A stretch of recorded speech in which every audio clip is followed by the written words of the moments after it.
వీటెన్ news కి స్వాగతం. Bulletin ముందుగా హెడ్లైన్స్ చూద్దాం.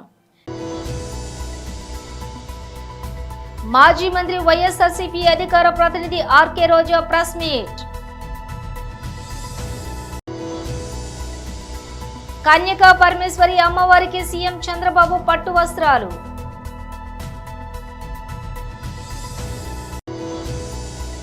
శ్రీ ఎన్వీఎస్ఎస్ ప్రభాకర్ ఎక్స్ బీజేపీ తెలంగాణలో ఎమ్మెల్యే అండ్ బీజేపీ రాష్ట్ర ఉపాధ్యక్షులు ప్రెస్ మీట్.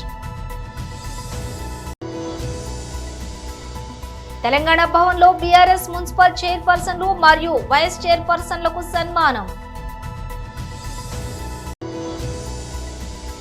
బీసీ విద్యార్థుల సమర శంఖారావం ఇందిరా పార్క్ ధర్నా కార్యక్రమంలో పాల్గొన్న ఈటెల రాజేందర్. ఇక డీటెయిల్స్ చూస్తే మాజీ మంత్రి వైఎస్ఆర్సీపీ అధికార ప్రతినిధి ఆర్కే రోజా ప్రెస్ మీట్ నిర్వహించారు.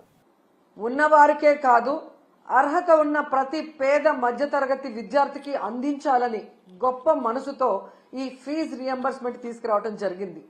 దాన్ని జగన్మోహన్ రెడ్డి గారు తను అధికారంలో ఉన్న 5 సంవత్సరాలు సంపూర్ణంగా అమలు చేయడం మనం గమనించాం. కానీ ఈరోజు ప్రభుత్వం 3,900 కోట్ల ఈ ఫీజులు స్కాలర్షిప్ల బకాయిల్ని ఆపేయటం ఎంతవరకు సమంజసమని నేను అడుగుతున్నా. ఎందుకంటే ఈరోజు మీరు చూస్తే విద్యా దీవెన కింద 2,800 కోట్లు, అలాగే వసతి దీవెన కింద 1,100 కోట్లు, అంటే దాదాపుగా 3,900 కోట్లని బకాయిలు పెట్టడం వల్ల కొన్ని కాలేజెస్ లో విద్యార్థుల్ని క్లాసులకి రానివ్వట్లేదు. కొన్ని కాలేజెస్ లో విద్యార్థులకి సర్టిఫికెట్లు కూడా ఇవ్వకపోవటం, కొన్ని చోట్ల విద్యార్థులు చదువుకు దూరవటం చూస్తుంటే చాలా చాలా బాధేస్తుంది.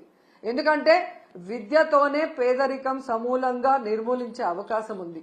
అందుకే రాజశేఖర రెడ్డి గారు, జగన్మోహన్ రెడ్డి గారు పేద పిల్లలకి చక్కటి చదువును అందించి ఆ కుటుంబాలు ఆర్థికంగా ఎదిగే విధంగా, సమాజంలో గౌరవంగా ఉండే విధంగా అన్ని రకాలుగా ఎలా అండగా నిలబడ్డారో మనం గమనించాం. కానీ చంద్రబాబు నాయుడు గారు డబ్బున్న వాళ్ళు మాత్రమే చదువుకోవాలి, తన పార్టీలో ఉన్న ప్రైవేట్ స్కూళ్లు కాలేజీలు ఉన్న వాళ్లే ఫీజులు దండుకోవాలి అన్నట్టుగా ఈరోజు పేద విద్యార్థుల్ని చదువుకు దూరం చేసే విధంగా చర్యలు చేపట్టడం, ఇవ్వాల్సిన బకాయిలు ఇవ్వకపోవడం అనేది మనం గమనించాలి. అండ్ ఈరోజు ఫీజు రియంబర్స్మెంట్ అలాగే స్కాలర్షిప్లు బకాయిలు తొందరగా చెల్లించండి అయ్యా అని అడిగితే దానికి కొంతమంది మంత్రులు మీరు బకాయిలు పెట్టలేదా, మీ ప్రభుత్వంలో బకాయిలు లేవా అని విచిత్రంగా మాట్లాడుతున్నారు. ఆ మంత్రులకు గాని ఆ ఇతండంగా మాట్లాడే వారికి నేను తెలియజేసేది ఒక్కటే, 2019లో చంద్రబాబు నాయుడు గారు దిగిపోయే నాటికి 2,800 కోట్లు బకాయిలు ఉన్నాయి. ఆ రోజు ఆ బకాయిల్ని జగన్మోహన్ రెడ్డి గారి ప్రభుత్వం సంపూర్ణంగా చెల్లించటమే కాకుండా తాను అధికారంలో వచ్చిన తర్వాత ఉన్న వాటిని కూడా ఎలా చెల్లించుకుంటూ వస్తున్నారో మనం చూసాం. సో ఎప్పుడూ కూడా ఒక ప్రభుత్వం మారినప్పుడు గత ప్రభుత్వంలో బకాయిలు ఉంటే వాటిని తీర్చాల్సిన బాధ్యత ఆ అధికారంలోకి వచ్చిన పార్టీకి ఉంటుంది. కానీ అధికారంలోకి వచ్చిన తర్వాత ఈరోజు చేతులు దులుపుకొని పేద విద్యార్థుల చదువుని దూరం చేసి మళ్లీ ఇతండంగా విచిత్రంగా మాట్లాడటం ఎంతవరకు సమంజసమని నేను ప్రశ్నిస్తున్నా. అండ్ ఈరోజు మీరు చూస్తే ఇది చంద్రబాబు నాయుడికి ఇది కొత్త ఏం కాదు, మీరు గతంలో కూడా చూశారు. ఎందుకంటే పేదవాళ్ళంటే చంద్రబాబు నాయుడికి చిరాకు. పేదవాళ్ళు మనుషులు కారనా, వాళ్ళకి చదువు అవసరం లేదనుకుంటారో ఏంటో నాకు తెలియదు. కానీ వైఎస్ఆర్ గారు తీసుకొచ్చిన ఈ ఫీజు రియంబర్స్మెంట్ ని ఏ విధంగా ఇంజనీరింగ్ స్టూడెంట్స్ ని ఫీజు రియంబర్స్మెంట్ లో 35,000 రూపాయలకే కోత పెట్టి ఎంతమందిని ఇబ్బంది పెట్టారో మనం అందరం కూడా గమనించాం. కానీ జగన్మోహన్ రెడ్డి గారు ఎంత ఖర్చు అయినా విద్యార్థికి మొత్తం ప్రభుత్వమే చెల్లించే విధంగా ప్రతి పేద మధ్యతరగతి పిల్లవాడికి చక్కటి చదువుని అందించటం ఈరోజు ప్రజలందరూ కూడా గమనించాల్సిన విషయం అని కూడా ఈ సందర్భంగా తెలియజేసుకుంటున్నా. సీఎం చంద్రబాబు నాయుడు పశ్చిమ గోదావరి జిల్లా పెనుగొండలోని పర్యటిస్తున్నారు. వాసవి కన్యకా పరమేశ్వరి ఆత్మార్పణ దినం సందర్భంగా ఇక్కడి ఆలయంలో అమ్మవారికి రాష్ట్ర ప్రభుత్వం తరపున పట్టు వస్త్రాలు సమర్పించారు. అనంతరం ప్రత్యేక పూజలు నిర్వహించారు. అంతకుముందు స్థానిక మార్కెట్ యార్డ్లోని ఏర్పాటు చేసిన హెలీప్యాడ్ వద్ద ముఖ్యమంత్రికి మంత్రి నిమ్మల రామానాయుడు, ఎమ్మెల్యేలు, ముఖ్య నేతలు ఘన స్వాగతం పలికారు. అనంతరం పట్టణంలోని వాసవి కన్యకా పరమేశ్వరి ఆలయానికి చేరుకున్న సీఎంకు ఆలయ ప్రధాన అర్చకులు, అధికారులు, సిబ్బంది పూర్ణ కుంభంతో స్వాగతం పలికారు. అనంతరం చంద్రబాబు అమ్మవారికి పట్టు వస్త్రాలను సమర్పించి ప్రత్యేక పూజలు నిర్వహించారు. ఆదివాసీల పుణ్యక్షేత్రంగా విరాజిల్లుతున్న పెనుగొండలో కన్యకా పరమేశ్వరి ఆత్మార్పణ దినాన్ని ప్రభుత్వం అధికారికంగా నిర్వహిస్తున్న విషయం తెలిసిందే. ప్రజ్ఞానంద సరస్వతి స్వామీజీ సెకండ్ క్షేత్ర పీఠాధిపతి, president Vasavi trust doctor PN Govindarajulu గారు, వాసవి ట్రస్ట్ సెక్రటరీ కోట్ల శ్రీ వెంకటరాజా గారు, సహచర మంత్రివర్గ సభ్యులు టీజీ భరత్ గారు, గౌరవనీయులు సహచర మంత్రివర్గ సభ్యులు నిమ్మల రామానాయుడు గారు, గౌరవ శాసనసభ్యులు పీతాని సత్యనారాయణ గారు, గౌరవ శాసనసభ్యులు బోలిశెట్టి శ్రీనివాస్ గారు, ఏపీఐసి చైర్మన్ మంతెన రామరాజు గారు, గౌరవ శాసనసభ్యులు రాధాకృష్ణ గారు, మాజీ శాసనసభ్యులు గౌరవనీయులు కృష్ణ గారు, అదే మరిగా ఎమ్మెల్యే శ్రీరామ్ తాతయ్య గారు, అదే మరి ఈ కార్యక్రమానికి చేసిన భక్తులందరికీ, అదే మరి ట్రస్ట్ మెంబర్స్ అందరికీ కూడా మనస్ఫూర్తిగా నమస్కారాలు, అభినందనలు, శుభాభినందనలు. ఈరోజు ఇక్కడికి వచ్చినటువంటి భక్తులకు కానీ, ప్రజలకు కానీ, ఆర్య వైశ్య ఆత్మీయ సోదరి సోదరుమండలందరికీ, ఆడబిడ్డలందరికీ కూడా నమస్కారాలు. ఈరోజు మనం చూస్తే శ్రీ వాసవి కన్యకా పరమేశ్వరి మాతను ఎలా దర్శించుకోవడం, 90 అడుగుల విగ్రహం ఒక పక్కనుంటే ఇంకో పక్క చరిత్ర సృష్టించిన ఒక పుణ్యక్షేత్రం ఇప్పుడే నేను దర్శనం చేసుకొని బయట వచ్చాను. మొట్టమొదటిసారిగా అమ్మవారికి ప్రభుత్వం తరపున పట్టు వస్త్రాలు సమర్పించడం నా పూర్వ జన్మ సుకృతంగా నేను భావిస్తున్నాను. ఆర్య వయస్సుల ఎలవేల్పు, స్త్రీల ఆత్మగౌరవాన్ని చాటిన కలియుగ పార్వతీదేవి శ్రీ వాసవి కన్యకా పరమేశ్వరి అమ్మగారు. ఈ అమ్మ ఆత్మార్పణ అనుకున్న చరిత్ర తెలిస్తే ఇంకా ఎక్కువ భక్తిభావం పెరుగుతుంది. ఇంకా ఈ తల్లి ఆశీస్సులు తీసుకోవడానికి అందరూ కూడా ఆసక్తి చూపించే పరిస్థితి వస్తుంది. అహింసకు, ఆత్మత్యాగానికి, ధర్మ నిరతికి, శాంతికి ప్రతిరూపం శ్రీ వాసవి కన్యకా పరమేశ్వరి. అమ్మను వేడుకుంటే శాంతి, సంపద, రక్షణ, ఆశీస్సులు మెండుగా లభిస్తాయని అందరికీ నమ్మకం. ఇక్కడుండే వాళ్లే కాకుండా దేశం మొత్తం వయస్సులంతా పూజించే ఏకైక దేవత శ్రీ ఎన్వీఎస్ఎస్ ప్రభాకర్ ఎక్స్ బీజేపీ తెలంగాణలో ఎమ్మెల్యే అండ్ బీజేపీ రాష్ట్ర ఉపాధ్యక్షులు ప్రెస్ మీట్ నిర్వహించారు. నిర్ణయాల వల్ల, చేస్తున్నటువంటి కొత్త అప్పుల వల్ల రోజు రోజుకి ఆర్థిక పరిస్థితి దివాలా తీయటమే కాకుండా ఖజానా ఖాళీ అవటంతో పాటు జీతభత్యాలకు కూడా ఇచ్చుకునేటువంటి ఒక పరిస్థితిలో, ప్రభుత్వం లేనటువంటి ఒక పరిస్థితిలో కొట్టుమిట్టాడుతాం. ఇకపోతే కొత్త అప్పు కోసం ఎన్ని రకాల ప్రయత్నాలు చేసినా కూడా ఎఫ్ఆర్బిఎం పరిమితి పతాక స్థాయికి చేరుకుంది. 97.8% అన్నట్టు. అసలు భారతదేశంలో అనేక రాష్ట్రాలు ఉన్నాయి, చిన్న రాష్ట్రాలు ఉన్నాయి, పెద్ద రాష్ట్రాలు ఉన్నాయి. కానీ ఏ రాష్ట్రంలో కూడా ఆర్థిక పరిస్థితి ఇంత దిగజారినటువంటి యొక్క దాఖలాలు మనకి ఎక్కడ కూడా కనబడవు. కానీ ఈ రాష్ట్రంలో పరిస్థితి రోజు రోజుకి ఆర్థికంగా గాడి తప్పి అలామింగ్ సిచ్యువేషన్కి చేరుకుందని చెప్పని భారతీయ జనతా పార్టీ అభిప్రాయపడతా ఉంది. ముఖ్యమంత్రి ఏమో పైకి గొప్పలుగా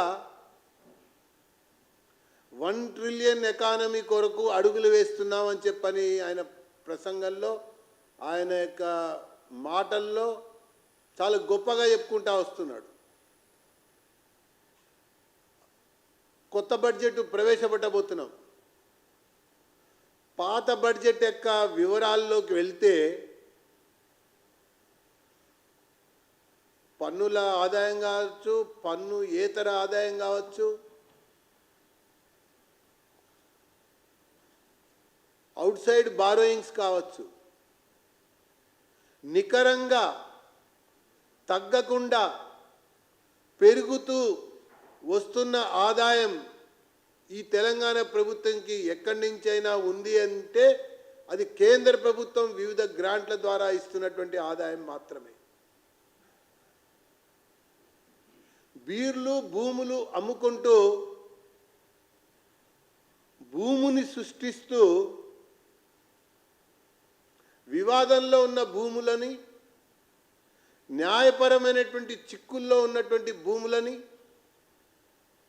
ఇటీవల కాలంలో కార్పొరేషన్లకి బదలాయించి జాతీయ బ్యాంకుల మీద ఒత్తిడి తీసుకొచ్చి ఈ కార్పొరేషన్లకి బదలాయించినటువంటి భూముల ద్వారా అప్పులు పొందాలని చెప్పని ప్రభుత్వం చూస్తూ ఉంది. ఇంకా చెప్పాలంటే బ్యాంకు ఉన్నతాధికారులను కూడా బెదిరిస్తూ ఉన్నారు. మీ బ్యాంకుల తెలంగాణ భవన్లో బీఆర్ఎస్ మున్సిపల్ చైర్పర్సన్లు మరియు వైస్ చైర్పర్సన్లకు సన్మానం. అందరికీ నమస్కారం. చాలా చాలా దూరం నుంచి వచ్చినారు అందరూ. ఆకలి కూడా అవుతుండొచ్చు. కొంతమంది చిన్నపిల్లలతో వచ్చింది కాబట్టి ఎక్కువ సమయం మాట్లాడేదేం లేదు. వేదిక పైన ఆసీనులైన పెద్దలు, శాసన మండలిలో ప్రతిపక్ష నాయకులు గౌరవనీయులు మసూనాచారి గారు, గౌరవ మాజీ మంత్రివర్యులు సూర్యాపేట ఎమ్మెల్యే జగదీష్ రెడ్డి గారు, గౌరవ మాజీ మంత్రివర్యులు పెద్దలు శ్రీనివాస్ గౌడ్ గారు, మాజీ మంత్రివర్యులు ఎమ్మెల్సీ గౌరవనీయులు శ్రీమతి సత్యవతి రాథోడ్ గారు, శ్రీ మహమూద్ అలీ గారు, గౌరవనీయులు మాజీ మంత్రివర్యులు ఎమ్మెల్యే పెద్దలు చామకూర మల్లారెడ్డి గారు, గౌరవ ఎమ్మెల్యే కౌశిక్ రెడ్డి గారు, మాజీ ప్రభుత్వ విప్ సోదరి అక్క సునీతా మహేందర్ రెడ్డి గారు, గౌరవ ఎమ్మెల్యే సోదరుడు అలంపూర్ మా విజయుడు గారు, మాజీ ఎమ్మెల్యే జనగామ గౌరవనీయులు ముత్తిరెడ్డి గారు, గౌరవ మాజీ ఎమ్మెల్యే నకరికల్ సోదరులు చిరుమర్తి లింగయ్య గారు, మాజీ ఎమ్మెల్యే భువనగిరి శ్రీ శేఖర్ రెడ్డి గారు, మాజీ డిప్యూటీ స్పీకర్ మాజీ ఎమ్మెల్యే సోదరి మెదక్ శ్రీమతి పద్మాదేవేంద్ర రెడ్డి గారు, వంటేరు ప్రతాప్ రెడ్డి గారు, మాజీ ఫారెస్ట్ డెవలప్మెంట్ కార్పొరేషన్ చైర్మన్ గారు, మునుగోడు మాజీ ఎమ్మెల్యే కూసుకుంట్ల గారు, మల్కాజ్గిరి పార్లమెంట్ ఇన్ఛార్జ్ సోదరులు రాగిడి లక్ష్మణ్ గారు,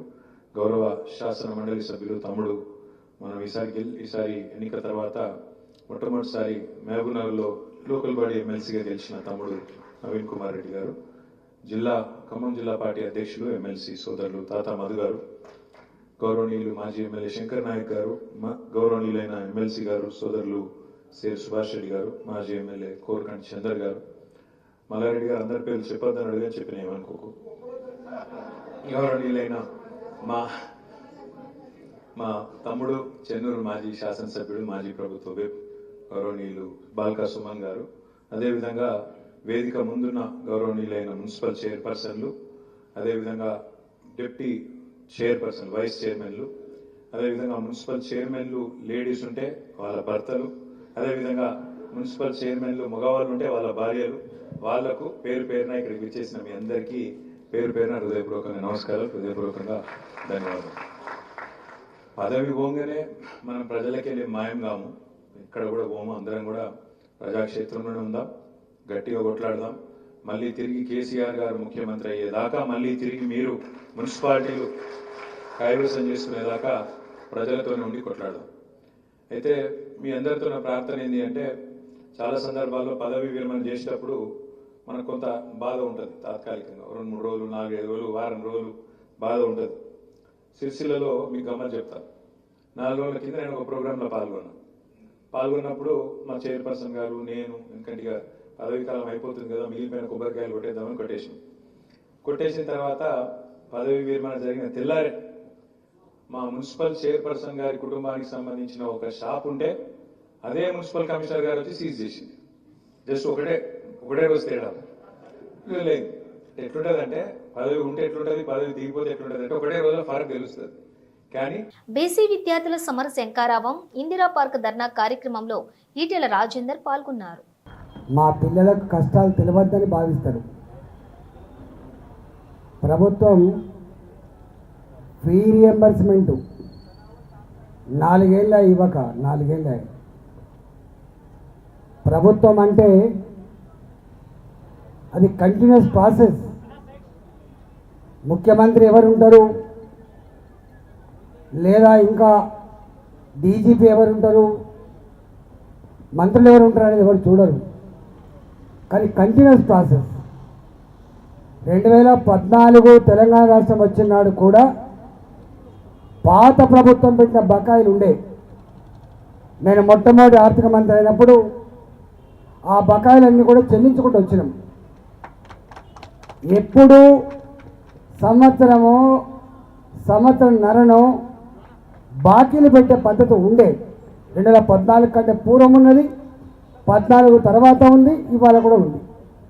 కానీ రేవంత్ రెడ్డి సర్కార్ గతంలో చెల్లించని ఫీజులు మేము చెల్లించాం అని చెప్పడమే కాకుండా సంవత్సరం అవుతుంది వాళ్ళు కూడా వచ్చి వాళ్ళు కూడా రూపాయి చెల్లించకుండా ఎస్సీ ఎస్టీ బీసీ మైనార్టీ పిల్లల కళ్ళలో మట్టి కొట్టే దుర్మార్గపు ఆలోచన మానుకో రేవంత్ రెడ్డి అని చెప్పి హెచ్చరిస్తా ఉన్నా. ఇది పార్టీల పరమైన పంచాయతీ కాదు. ప్రతి నిత్యం ఒక 20 మందో 30 మందో నా దగ్గరికి వస్తారు. అన్న మా కొడుకు ఎంసీఏ పూర్తయింది, ఎంబీఏ పూర్తయింది, ఇంజనీరింగ్ పూర్తయింది, కానీ సర్టిఫికెట్లు ఇస్తలేరు. సర్టిఫికెట్లు ఇవ్వాలంటే ప్రభుత్వం ఇచ్చే ఫీ రియంబర్స్మెంట్ ప్రభుత్వం ఇస్తలేదు కాబట్టి మీరే ఆ డబ్బులు చెల్లించండి, ప్రభుత్వం ఇచ్చిన తర్వాత మీ పైసలు మీకు వాపస్ ఇస్తామని చెప్పి వాళ్ళు అంటే గా పేద కుటుంబాల్లో ఉన్న వాళ్ళకి లక్షల రూపాయలు ఫీజు చెల్లించేటువంటి దిక్కు లేక సర్టిఫికెట్లు రాక ప్రైవేట్ ఉద్యోగాలకు పోలేకపోతున్నారు, పెద్ద కోర్సులకు పోలేకపోతున్నారు. ఎవరైనా గొప్పగా చదువుకునే బిడ్డ ఉంటే బయట కంట్రీస్ కూడా పోయి చదువుకునే పరిస్థితి లేదు. ఈ విషయం నీకు అర్థమైందా రేవంత్ రెడ్డి అని చెప్పి అడుగుతా ఉన్నా. ఇవాళ నువ్వు వేధిస్తున్నది 14 లక్షల విద్యార్థులని చెప్పి అనుకుంటా ఉన్నాం. 14 లక్షల కుటుంబాల్లో శాంతి లేకుండా చేస్తున్న ముఖ్యమంత్రి రేవంత్ రెడ్డి కాంగ్రెస్ పార్టీ ప్రభుత్వం అని చెప్పి హెచ్చరిస్తా ఉన్నా. కాంగ్రెస్ పార్టీ మంత్రులారా, మీరు ఎన్ని హామీలు ఇచ్చిందో ఆ హామీల తోలికి నేను పోవట్లేదు. కానీ మీరు కనుక ఫీ రియంబర్స్మెంట్ చెల్లించకపోతే ఇంతకుముందు జార్జి శ్రీనివాస్ గారు చెప్పినట్టుగా భారత క్రికెట్ గార్డ్ సచిన్ టెండూల్కర్ ను బీసీసీఐ సత్కరించనుంది. రేపు జరగబోయే వార్షికోత్సవంలో మాస్టర్ భాస్కర్ ను లైఫ్ టైం అచీవ్మెంట్ పురస్కారం అందజేయనున్నట్లుగా బీసీసీఐ వర్గాలు వెల్లడించాయి. CK Naidu life time achievement of the year 2024 అవార్డును సచిన్ కు ప్రదానం చేయనున్నట్లుగా బీసీసీఐ వర్గాలు పేర్కొన్నాయి. భారత క్రికెట్ కు సచిన్ ఎన్నో సేవలు అందించారని బీసీసీఐ వర్గాలు తెలిపాయి. CK Naidu life time achievement of the year అవార్డును స్వీకరించబోయే 30వ భారత క్రికెటర్ సచిన్ టెండూల్కర్ గత ఏడాది మాజీ కోచ్ రవిశాస్త్రి, మాజీ క్రికెటర్ ఫరూక్ ఇంజనీర్ కు ఈ అవార్డును ప్రదానం చేశారు. 51 ఏళ్ల సచిన్ టెండూల్కర్ 664 అంతర్జాతీయ మ్యాచ్లు ఆడాడు. వన్డేలు, టెస్టుల్లో అత్యధిక సెంచరీలు చేసిన రికార్డులు సచిన్ పేరిట ఉంది. సచిన్ 200 టెస్టులు, 463 వన్డేలు ఆడాడు. టెస్టుల్లో 15,921, వన్డేలో 18,426 పరుగులు చేశారు. సచిన్ ఒకే ఒక్క అంతర్జాతీయ T20 ఆడాడు. తన సుదీర్ఘ కెరీర్లో సచిన్ 100 సెంచరీలు, 201 వికెట్లు సాధించడం విశేషం. బ్యాక్ టు బ్యాక్ సినిమాలతో స్టార్ హీరో ప్రభాస్ ఫుల్ బిజీగా ఉన్నారు. ప్రభాస్ కోసం రెడీ చేసుకున్న కథలతో డైరెక్టర్లు, నిర్మాతలు సిద్ధంగా ఉన్న ప్రభాస్ డేట్స్ మాత్రం దొరకటం లేదు. ప్రస్తుతం ప్రభాస్ చేస్తున్న సినిమాలలో హను రాఘవపూడి దర్శకత్వం వహిస్తున్న సినిమా ఫౌజీ ఒకటి. ఈ చిత్రంలో ఇమాన్వి హీరోయిన్ గా నటిస్తోంది.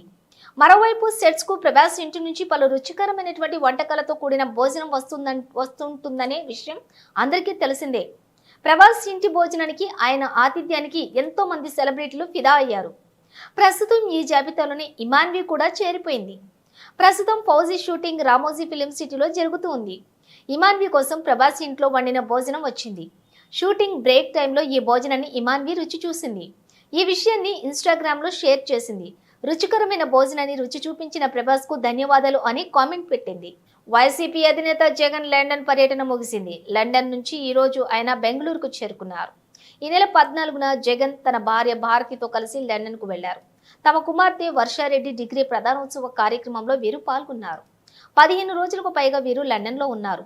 బెంగళూరు ఎయిర్పోర్ట్ వద్ద జగన్ కు వైసీపీ శ్రేణులు, అభిమానులు ఘన స్వాగతం పలికారు. విమానాశ్రయం నుంచి ఆయన బెంగళూరులోని తన నివాసానికి చేరుకున్నారు. ఫిబ్రవరి 3న ఆయన తాడేపల్లిలోని నివాసానికి వచ్చే అవకాశం ఉంది. తాడేపల్లిలో పార్టీ ముఖ్య నేతలతో ఆయన భేటీ కానున్నారు. పార్టీ నేతలపై కేసులు, తాజా రాజకీయ పరిస్థితులు తదితర అంశాలపై చర్చించే అవకాశం ఉన్నట్లుగా సమాచారం. బులెటిన్ ముగించే ముందు హెడ్లైన్స్ మరోసారి. మాజీ మంత్రి వైఎస్ఆర్సీపీ అధికార ప్రతినిధి ఆర్కే రోజా ప్రెస్ మీట్. కన్యకా పరమేశ్వరి అమ్మవారికి సీఎం చంద్రబాబు పట్టు వస్త్రాలు.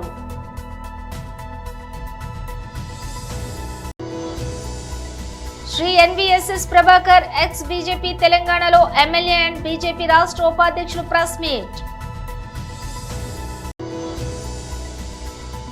తెలంగాణ భవన్లో బీఆర్ఎస్ మున్సిపల్ చైర్పర్సన్లు మరియు వైస్ చైర్పర్సన్లకు సన్మానం. బీసీ విద్యార్థుల సమర శంఖారావం, ఇందిరా పార్క్ ధర్నా కార్యక్రమంలో పాల్గొన్న ఈటెల రాజేందర్. ఇవి బులెటిన్ విశేషాలు. మరో బులెటిన్తో మళ్ళీ కలుద్దాం.